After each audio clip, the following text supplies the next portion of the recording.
Assalamualaikum warahmatullahi wabarakatuh. Alhamdulillah, alhamdulillahilladzi hamdan katsiran thayyiban mubarakan fih kama yuhibbu rabbuna wa yarda. Asyhadu an la ilaha illallah wahdahu la syarika lah wa asyhadu anna Muhammadan abduhu wa rasuluh. Allahumma shalli wa sallim wa barik ala Muhammadin wa ala alihi wa ashabihi wa man tabi'ahum bi ihsan ila yaumiddin. Fa ya ibadallah usikum wa nafsi bitaqwallah faqad fazal muttaqun. Qala ta'ala fi kitabil karim, a'udzu billahi samiil alim minas syaitonir rajim. Ya ayyuhalladzina amanu taqullaha haqqa tuqatih wa la tamutunna illa wa antum muslimun. Alhamdulillah senantiasa kita bersyukur kepada Allah Subhanahu wa taala karena kita dimasukkan oleh Allah ke dalam salah satu bulan yang mulia dari keempat bulan di antara 12 bulan, yaitu bulan Rajab. Sebagaimana firman Allah Subhanahu wa taala di dalam surat At-Taubah, insyaallah ayat 36. Inna iddatahi syuhuri innallaha asara sahran fi kitabillah yauma khalaqas samawati wal arda minha arba'atun hurum dzalika dinul qayyim fala tadlimu fina anfusihim. Allah ketika akan menciptakan langit dan bumi. Jadi sebelum menciptakan langit dan bumi, Allah sudah menetapkan bilangan bulan dalam setahun itu 12 bulan.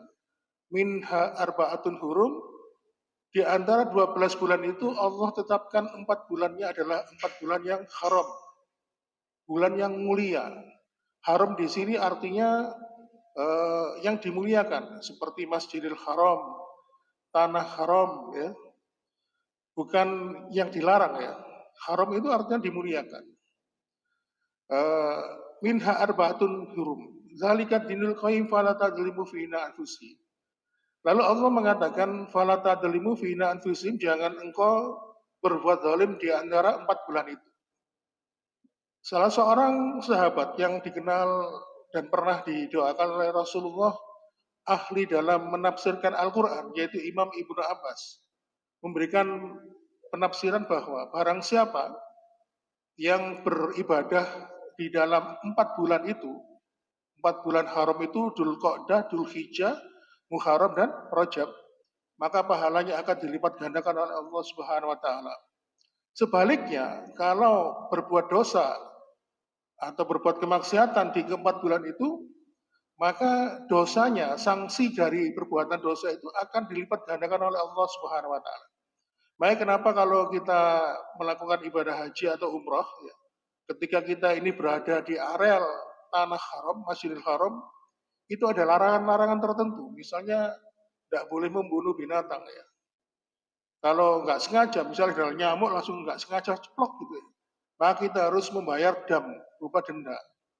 Dan kemarin saya pernah melihat seorang YouTuber yang tinggal di Arab, tanah haram itu ada pembatasnya. Jadi sekian radius berapa kilometer pusatnya dari Masjidil Haram. Kalau sudah di luar ini bukan tanah haram. Makanya pembatas dari tanah haram itu dilakukan awal mula melakukan memakai baju ihram atau istilahnya melakukan mikot, ya. Nah, makanya kenapa para sahabat dulu itu ketika sepenjak Rasulullah wafat itu mereka banyak yang keluar dari tanah haram. Ada yang ke tanah Syam, ada yang ke Palestina. Mereka takut, ya. Jangan-jangan nanti kalau tinggal di tanah haram tidak sengaja berbuat dosa, maka perbuatan dosa itu akan dilipat gandakan oleh Allah Subhanahu wa taala. Oleh karena itu, ma'asyiral muslimin jamaah sekalian, mumpung kita ini berada di bulan Rajab, banyak sekali keutamaan-keutamaan di dalamnya, maka marilah kita maksimalkan ibadah kita, ketaatan kita kepada Allah, dengan harapan pahala itu nanti akan dilipat gandakan oleh Allah Subhanahu wa taala. Baiklah jamaah sekalian, itu sebagai mukadimah melanjutkan pembicaraan kita, pembahasan kita yang lalu. Setiap Sabtu di bulan keempat, kebetulan giliran saya. Waktu itu beberapa bulan yang lalu kita membahas tentang kematian. Kita sudah membahas beberapa pertemuan yang lalu bagaimana Allah mengajarkan kita ini memandang kematian dari berbagai macam sisi. Maka pada pembahasan kita di pagi hari ini kita akan membahas bahwasannya bagi seorang mukmin kematian itu adalah sebuah kenikmatan. Kira-kira apa alasannya kok dikatakan kematian bagi seorang mukmin itu adalah sebuah kenikmatan? Ada beberapa poin, nanti kita sesuaikan waktunya dengan durasinya. Maka yang pertama, bahwasannya kematian itu ya, dinamakan kenikmatan itu karena permintaan para nabi. Ya, para nabi itu minta mati dalam keadaan Islam. Salah satunya doa ini diwakili oleh Nabi Yusuf di dalam surat Yusuf ayat 101. Di situ Nabi Yusuf itu berdoa, Rabbi qad ataitani minal mulki wa alam tani min tawilil ahadis. Fatiras samawati wal ard anta waliyun fid dunya wal akhirah tawaffani musliman wa alhiqni bisolihin. Ya Tuhanku, sesungguhnya Engkau telah menganugerahkan kepadaku sebagian kerajaan yang besar dan Engkau telah mengajarkan kepadaku sebagian takwil mimpi. Engkaulah pencipta langit dan bumi, Engkaulah pelindungku di dunia dan di akhirat. Maka wafatkanlah aku dalam keadaan menjadi seorang muslim. Dan gabungkanlah aku dengan orang-orang yang soleh. Makanya kenapa para nabi dan rasul itu mereka itu tidak ingin lama-lama hidup di dunia.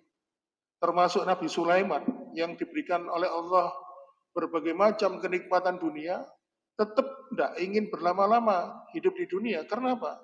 Dunia itu akan kita tinggalkan. Karena apa? Tempat kita akan meninggal dunia.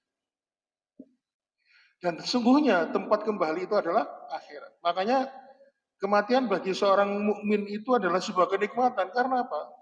Nanti kita akan jelaskan poin-poin berikut. Maka perlu diketahui ma'asyiral muslimin wa subratal mu'minin rahimakumullah. Sedangkan kematian bagi orang-orang kafir atau orang-orang yang gemar berbuat dosa kemaksiatan, kematian itu adalah sebuah kesengsaraan. Karena apa? Karena di sana dia akan menuai apa-apa yang telah dilakukan dalam kehidupan dunia dan akhirat. Kemudian berikutnya ma'asyiral muslimin, poin berikutnya, kematian bagi seorang mukmin itu sebuah kenikmatan adalah dengan kematian ini memperjumpakan dia dengan Allah Subhanahu wa taala. Seorang hamba, salah satu ciri takwa itu adalah ketika dia rindu berjumpa dengan Allah Subhanahu wa taala. Makanya kenapa dalam sebuah hadis yang disampaikan oleh Ibunda Aisyah radhiyallahu anha bahwasannya Rasulullah SAW bersabda, "Faman ahabalika Allah, ahabalika aku, waman kariha lika Allah, kariha Allahu lika aku." Barang siapa yang senang berjumpa dengan Allah, maka Allah akan jauh lebih senang berjumpa dengannya. Maka sebaliknya, barang siapa yang dia itu benci berjumpa dengan Allah, maka sesungguhnya Allah pun jauh lebih benci untuk bertemu dengannya. Lalu kemudian Aisyah, istri beliau, bertanya, "Ya Rasulullah, ahwal maut? Ya Rasulullah, apakah yang engkau maksud adalah kematian?" Lalu kemudian Aisyah pun melanjutkan kata-katanya, "Fakuluna makrohul maut." Yang namanya manusia ya Rasul, pasti mereka itu benci dengan kematian. Mereka itu pasti takut dengan kematian. Secara naluri, manusia itu takut dengan mati. Lalu Rasulullah mengatakan, "Ya Aisyah, walakin al-mu'min idha hadara ajalahu basyarathul malaikatu birahmatillah wa ridwani wa fayuhibbul lika Allah wa yuhibbullah lika'ah." Seorang mukmin, kata Rasulullah, apabila telah datang ajalnya, maka malaikat-malaikat itu datang memberikan kabar gembira akan datangnya rahmat Allah dengan keridhaannya. Jadi orang mukmin itu datang ajalnya didatangi oleh 4 orang malaikat. Malaikat yang pertama yaitu malaikat maut, tugasnya mencabut nyawa. 3 malaikat yang lain tugasnya ya menyiapkan kain kafan dari surga. Kemudian malaikat yang berikutnya membawakan minyak wangi, ya, harum-haruman dari surga. Lalu kemudian malaikat yang keempat membisikkan kata-kata yang indah, wala taqafu wala tahzanu wa absiru bil jannatil lati kuntum tu'adun. Jangan takut, jangan khawatir, jangan bersedih karena surga menantimu. Maka dijelaskan oleh Nabi dalam riwayat ini, wahai Aisyah, barang siapa yang cinta berjumpa dengan Allah, maka Allah akan cinta berjumpa dengannya.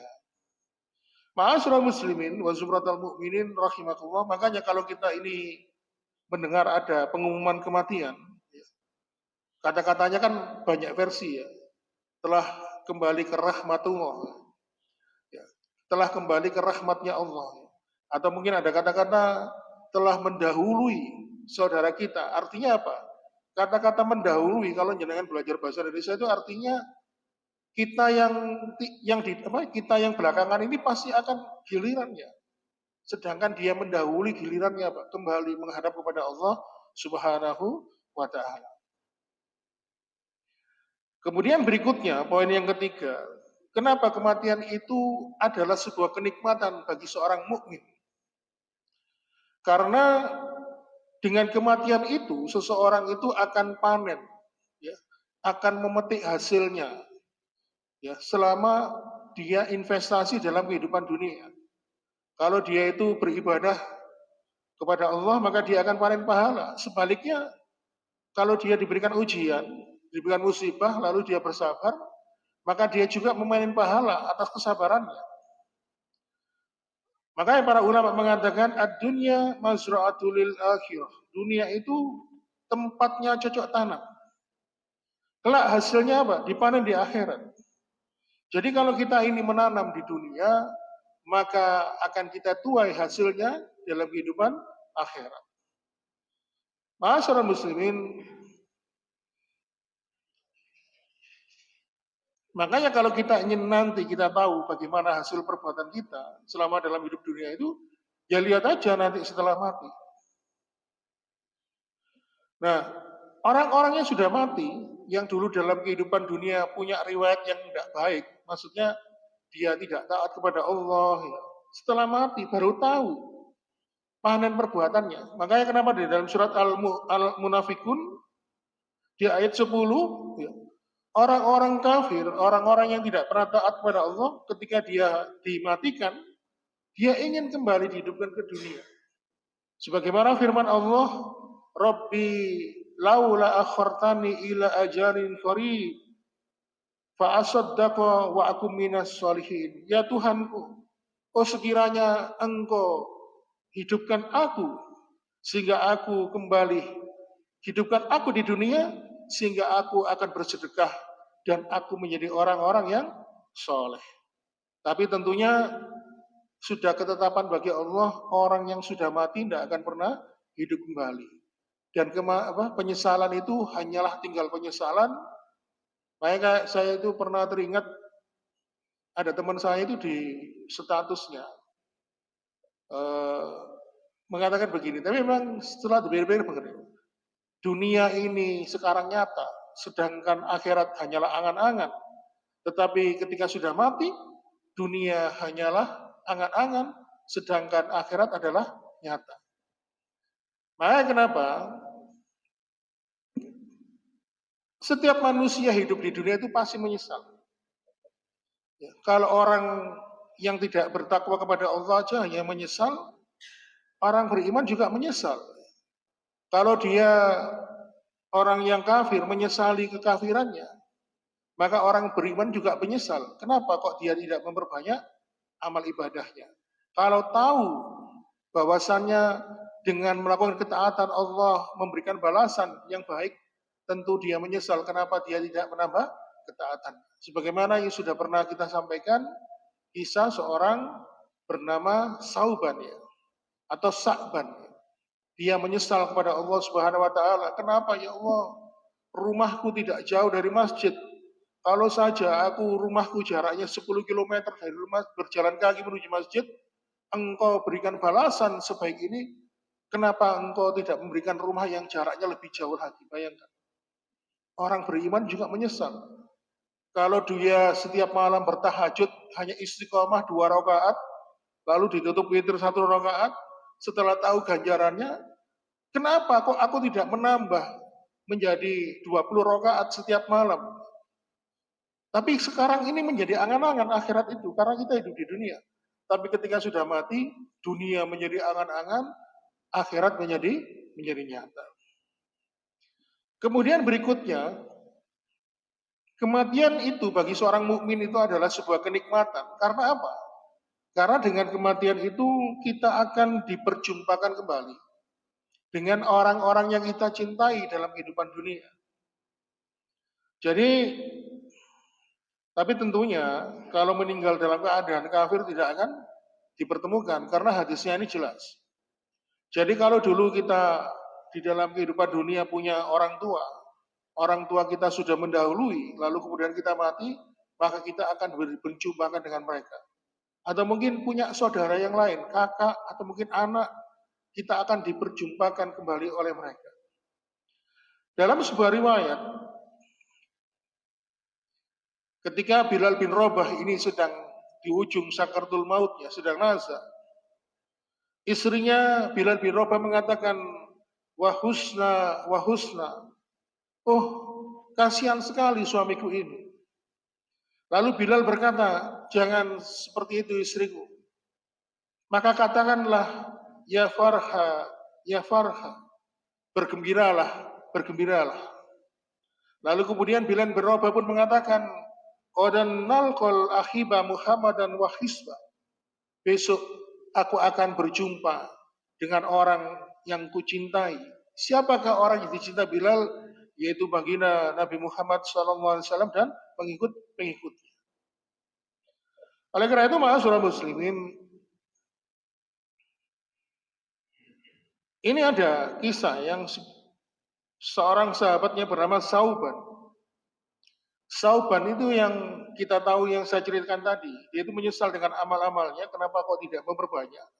Sauban ini pernah menjadi maula, menjadi asisten pribadi, pembantunya Nabi. Saking cintanya kepada Nabi, kalau dia tidak berjumpa dengan Nabi 1 hari saja, dia akan jatuh sakit.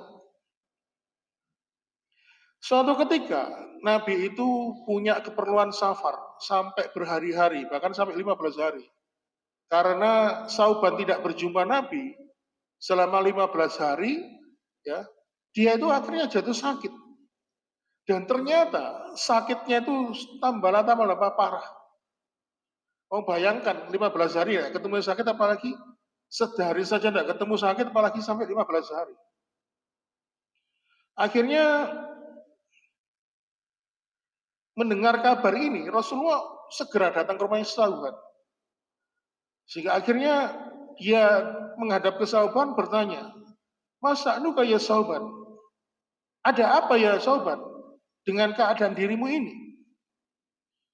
Lalu kemudian Sauban mengatakan, ya Rasulullah, engkau tahu, 1 hari saja aku tidak jumpa denganmu, aku sakit. Apalagi kalau berhari-hari tidak berjumpa denganmu, aku tambah sakit. Dan memang waktu itu Sauban itu dalam sebuah riwayat disebutkan badannya kurus, kering, ya, sampai dia tidak punya daya dan kekuatan saking lemesnya. Lalu kemudian Sauban melanjutkan kata-katanya, ya Rasulullah, kita pasti nanti sama-sama mati. Pasti ketika nanti engkau mati, kau akan ditempatkan oleh Allah di surga. Dan surga yang engkau tempati pasti adalah surga yang paling tinggi. Dan aku ya Rasulullah, jika nanti aku ini masuk surga, kalau untungan aku ini masuk surga, maka Allah pasti akan menempatkan aku pada surga level yang paling bawah.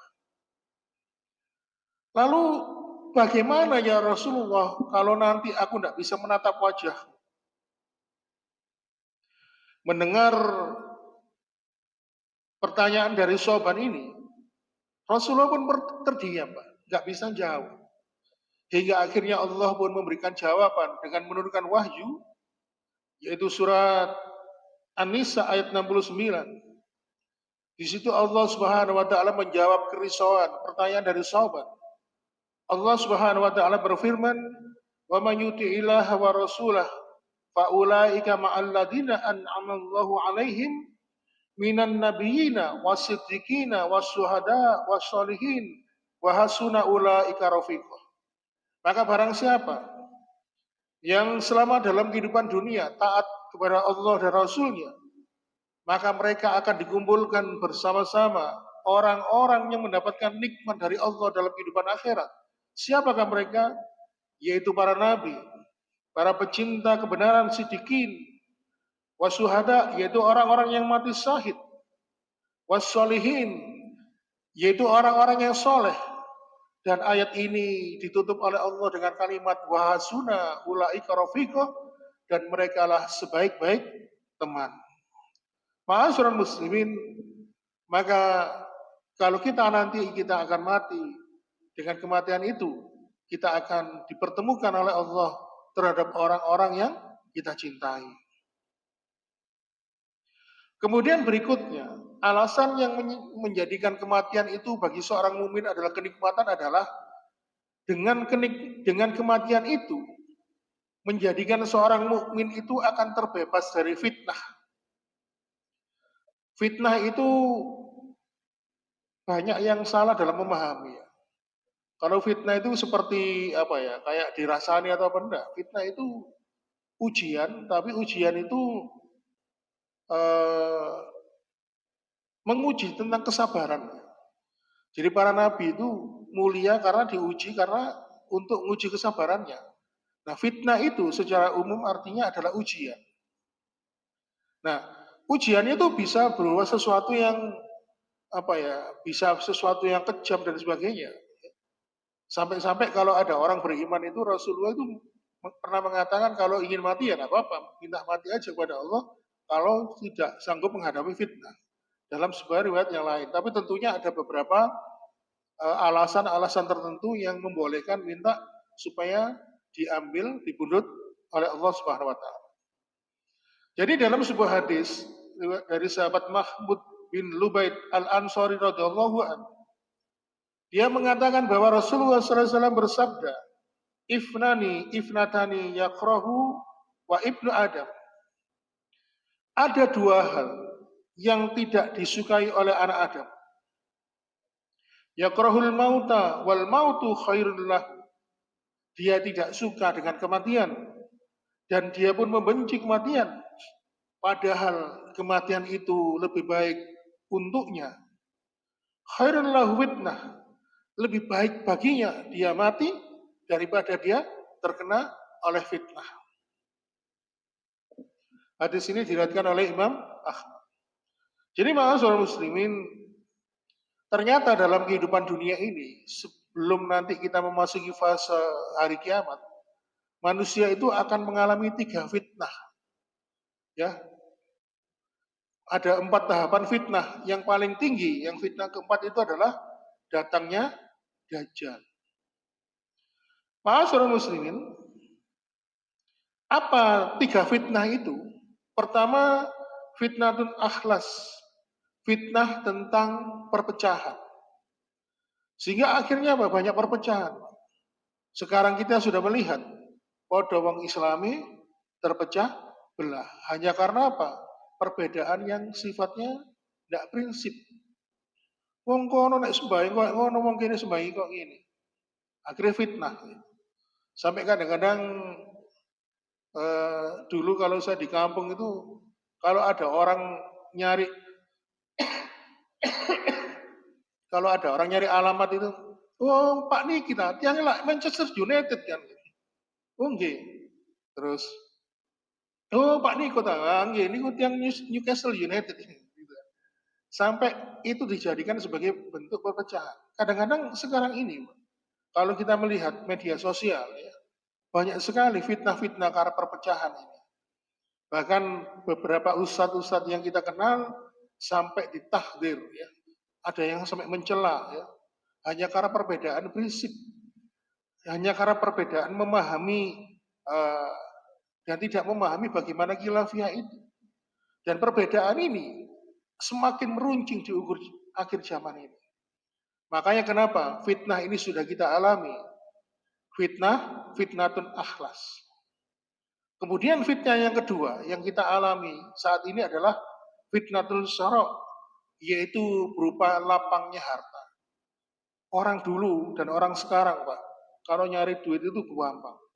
Bahkan kalau kita melihat negara Arab yang dulunya adalah penggembala kambing, kata Rasulullah, sekarang karena ada minyak, ya, minyak bumi dan gas alam di dalamnya menjadi kaya raya. Lihat aja negara Dubai. Di era tahun 60 dibandingkan dengan sekarang, ya. Makanya kelapangan harta itu menjadi fitnah. Sehingga akhirnya kalau orang itu dimudahkan dalam harta, maka akhirnya apa? Muncullah penyakit namanya hubbud dunia, cinta dengan dunia.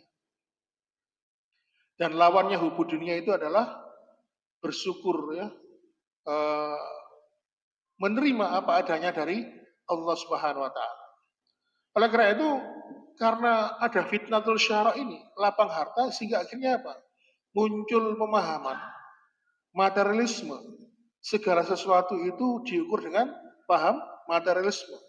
Makanya kemarin, atau mungkin kalau jenengan lihat motivator, trainer itu, mereka itu menjadikan kesuksesan ukurannya apa? Kalau sukses, saya sudah mempunyai harta yang banyak, sudah bisa beli mobil, bisa beli rumah, atau mungkin mempunyai kedudukan jabatan tertentu, punya prestasi. Semuanya karena paham materialisme. Tetapi Allah mengatakan kesuksesan itu adalah ketika kita ini mampu masuk ke dalam surga. Maka paham materialisme ini sudah masuk dalam lingkungan pemahaman masyarakat saat ini. Kemudian yang ketiga, fitnah du'aimah, yaitu fitnah tentang kegelapan. Sekarang ini sudah tidak tampak perbedaan. Kadang-kadang kita itu kayak barang itu aja ya. Kita itu sulit membedakan barang ini KW apa ori. Saking mendekati sesuai dengan bentuknya. Kadang-kadang kita melihat barang KW itu sampai seakan-akan itu barangnya ori. Begitu juga dengan informasi. Kadang-kadang kita itu heran. Ini sing bener sing endi gitu. Nah, fitnah ini sudah terjadi. Tinggal satu saja yang belum, yaitu datangnya Dajjal. Maka ma'asyiral muslimin, kematian itu adalah kenikmatan bagi seorang mukmin dan itu lebih baik apabila dia terkena fitnah. Makanya ma'asyiral muslimin, dalam sebuah riwayat Imam Bukhari dan Muslim, Rasulullah itu pernah sedang duduk-duduk bersama para sahabat. Lalu tampak di kejauhan ada beberapa orang rombongan mengantar jenazah, memikul keranda gitu. Lalu Rasulullah mengatakan mustarifun wa mustarah minhu. Mustarifun, dia akan beristirahat. Wa mustarah minhu. Lalu orang-orang itu akan beristirahat darinya. Lalu kemudian sebagian dari sahabat bertanya, "Ya Rasulullah, mal mustarifun wa mustarah minhu." Apa maksud perkataanmu ya Rasulullah? Ketika engkau mengatakan mustarifun wa mustarah minhu, dia istirahat sedangkan orang-orang yang lainnya istirahat daripadanya. Lalu Rasulullah mengatakan al-abdu al-mu'min yastarifu min nasabit dunya wa adaha ila rahmatillah. Hamba yang beriman apabila dia meninggal dunia, dia beristirahat dari penatnya pernak-pernik dunia menuju rahmatnya Allah Subhanahu wa taala yang luas. Wal abdul fajir yastarifu minhul ibadu wal biladu wasyajaru wad dawabu. Adapun jika adalah yang mati itu adalah orang-orang fasik, orang-orang munafik, ya, orang-orang yang senantiasa berbuat dosa, berbuat kezaliman, ya, maka manakala dia mati, kata Rasulullah, yastarifu minhu ibad, ya, para hamba Allah beristirahat daripadanya. Jadi kalau ada teroris, ada penjahat, terus ada perampok membunuh, mereka mati, maka kita ini sebagai warga, ya, warga negara beristirahat dari kejahatan mereka. Bahkan negara pun, polisi, tentara, aparat-aparat keamanan bisa istirahat. Karena apa? Sumber kekacauannya sudah mati. Ma'asyiral muslimin, kemudian yang terakhir, bahwasannya kematian adalah sebuah kenikmatan bagi seorang mukmin adalah yang terakhir adalah karena kematian seorang mukmin itu hakikatnya menjadikan dia keluar dari penjara dunia. Kalau ada orang yang sudah mati, dia terbebas dari penjara yang dinamakan dunia. Kita ini terpenjara. Kita diwajibkan sholat 5 waktu, berpuasa di bulan Ramadan. Kita diwajibkan membayar zakat, menyisihkan harta kita. Bahkan haji itu pun sifatnya juga wajib bagi yang mampu. Dan semuanya ini ada larangan, ada perintah. Dan kita ini dipenjara dalam kehidupan dunia. Makanya Rasulullah SAW pernah menyampaikan, ad-dunya sijinul mu'min wa janatul kafir. Dunia ini adalah penjara bagi seorang mukmin, tetapi dunia adalah surga bagi orang-orang kafir. Apa maksudnya? Karena selama di dunia ini kita ini terikat dengan aturan dari Allah. Wong kalau kadang-kadang kalau kita tidur aja ya, lalu kita bablas nggak sholat subuh, kita aja kena dosa nggak sholat subuh. Kalau kita masuk bulan Ramadan, nggak puasa, yang diwajibkan, ya kita harus kita terkena dosa. Ya. Kalau misalnya harta kita ini sudah mencapai nisab, ya, batas diwajibkan zakat, zakat harta, zakat mal, terus kita nggak zakat, ya kita kena dosa. Berbagai macam aturan yang Allah berikan kepada kita. Tetapi setelah mati, sudah tidak ada kewajiban lagi sholat, tidak ada kewajiban bayar zakat, tidak ada lagi kewajiban berpuasa di bulan Ramadan, tidak perlu sodako, tidak perlu kuat semuanya. Karena dengan mati itu sudah terbebas. Makanya ada sebuah kisah seorang ulama yang bernama Imam Ibnu Hajar al-Asqalani, pengarang kitab Fathul Bahri. Beliau juga mengarang kitab Bulughul Maram dan kitab-kitab lainnya. Kebetulan Imam Ibnu Hajar al-Asqalani ini oleh Raja Mesir ya, diangkat menjadi seorang mufti, seorang pejabat. Kalau mungkin sekarang ini ya menteri agama lah. Tentu sebagai mufti, sebagai pejabat negara kerajaan, Ibnu Hajar al-Asqalani ini punya fasilitas yang cukup mewah. Ya. Nah, suatu ketika Ibnu Hajar ini berjalan-jalan ke pasar. Setelah orang-orang tahu ada Ibnu Hajar, ada pejabat negara, mereka berkerumun, bersalaman, minta salaman satu-satu. Waktu itu mungkin belum ada HP ya. Kalau sekarang ada HP mungkin salaman sambil selfie ya. Seperti kalau presiden mengunjungi rakyatnya, mesti rakyatnya sambil selfie.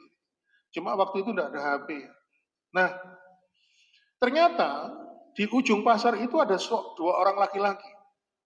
Yang satu orang Islam, yang satu orang Yahudi. Yang Yahudi ini tanya kepada temannya yang beragama Islam. Siapa itu? Oh, itu ulama kami, mufti kami. Namanya Imam Ibnu Hajar al-Asqalani. Lalu si Yahudi itu ingin punya keinginan. Kalau saya ingin menghadap, beliau bisa apa enggak? Oh bisa. Nanti saya bantu ngatur. Saya akan bantu ngomong ke protokolernya. Sehingga akhirnya berkesempatanlah Yahudi itu menghadap Imam Ibnu Hajar al-Asqalani. Lalu si Yahudi itu bertanya, wahai Imam, saya mendengar di dalam agamamu bahwa dunia ini adalah penjara bagi orang beriman dan surga bagi orang-orang kafir. Apa tidak terbalik? Wong aku melihat kamu punya banyak fasilitas, punya tunjangan, punya fasilitas kendaraan, rumah dinas dan sebagainya. Hidupmu dijamin oleh pemerintah kerajaan. Sedangkan aku ini kafir, Aku agamaku Yahudi. Dan aku ini kebetulan kere, miskin ya. Lalu Imam Ibnu Hajar al-Asqalani pun menyatakan, Yahudi, ketahuilah, walaupun tampak aku ini punya kedudukan, punya fasilitas mewah dari pemerintah kerajaan, tetapi tetap saja dunia ini adalah penjara bagiku. Tetap saja aku punya kewajiban, tidak boleh meninggalkan sholat. Aku tidak boleh meninggalkan puasa Ramadan. Aku tetap harus kewajiban membayar zakat. Aku harus menunaikan ibadah haji karena aku mampu. Lalu kapan aku istirahat? Lalu Imam Ibnu Hajar al-Asqalani pun melanjutkan, tetapi dengan apa yang telah Allah janjikan untukku, ya, dengan melihat kenikmatan yang belum pernah aku lihat dalam kehidupan akhirat, maka dunia ini bagikan penjara bagiku. Lalu jika dibandingkan dengan dirimu, jika dengan apa yang telah Allah janjikan untuk orang-orang kafir di dalam kehidupan akhirat, pasti kamu nanti kalau sudah mati ingin kembali dihidupkan dalam kehidupan dunia. Jadi Allah itu menjadikan dunia ini penjara bagi orang-orang beriman, tetapi di balik itu Allah memberikan janjinya bagi orang-orang beriman tentang kebahagiaan, kenikmatan dalam kehidupan akhirat. Tetapi bagi orang-orang kafir, walaupun dunia ini bagikan surga bagi dirinya, tetapi akhirat adalah tempat dia mendapatkan siksaan. Sebagaimana firman Allah Subhanahu wa taala dalam surat An-Nisa ayat 56, "Innalladzina kafaru bi ayatina sawfa nuslihim naro kullama najizat juluduhum badalnahum juludan khairaha liyadzuqul adzab. Innallaha kana azizan hakima." Bagi orang-orang yang mengingkari ayat-ayat kami, bagi orang-orang yang kafir, innalladzina kafaru, ya, lalu sawfa nuslihim naro, kami masukkan mereka ke dalam neraka. Kullama nasijat juluduhum badalnahum juludan ghairaha liyadzuqul adzab. Dan di neraka itu kami bakar mereka sampai hangus. Setelah hangus kami kembalikan lagi seperti sedia kala kulit mereka. Lalu kami bakar lagi liyadzuqul adzab, agar mereka senantiasa merasakan azab dan siksaan kami. Maka katanya Imam Ibnu Hajar al-Asqalani mengatakan, nanti kalau kamu sudah dimatikan oleh Allah, kamu pasti minta kepada Allah agar dikembalikan ke dalam kehidupan dunia. Karena surga bagi kalian adalah kehidupan dunia. Inilah ma'asyiral muslimin wa sumratal mu'minin rahimakumullah. Inilah pembahasan yang tentang kenikmatan bagi seorang mukmin itu adalah kematian, karena kematian bagi seorang mukmin itu adalah tempat dia menuai ketaatan, keimanan, ibadah kepada Allah Subhanahu wa taala untuk mendapatkan panen dari apa yang dia tanam dalam kehidupan dunia. Sedangkan kematian bagi seorang kafir adalah sebuah kesengsaraan baginya. Karena apa? Dia akan mendapatkan balasan dari kekafirannya. Mudah-mudahan kita sebagaimana kata Rasulullah SAW, mintalah kita istiqamah kepada Allah Subhanahu Wa Taala. Kita memohon kepada Allah agar diberikan istiqamah, istiqamah di dalam ibadah, istiqamah di dalam ketaatan, dan semoga istiqamah ini senantiasa sampai dalam akhir kehidupan kita, dan dengan istiqamah itu akhirnya Allah pun menganugerahkan kepada kita berupa husnul khatimah. Demikian yang dapat kami sampaikan. Mohon maaf bila ada kekurangan. Maka kita tutup dengan doa kafaratul majelis. Subhanakallahumma wa bihamdika asyhadu an la ilaha illa anta astaghfiruka wa atubu ilaik. Wassalamualaikum warahmatullahi wabarakatuh.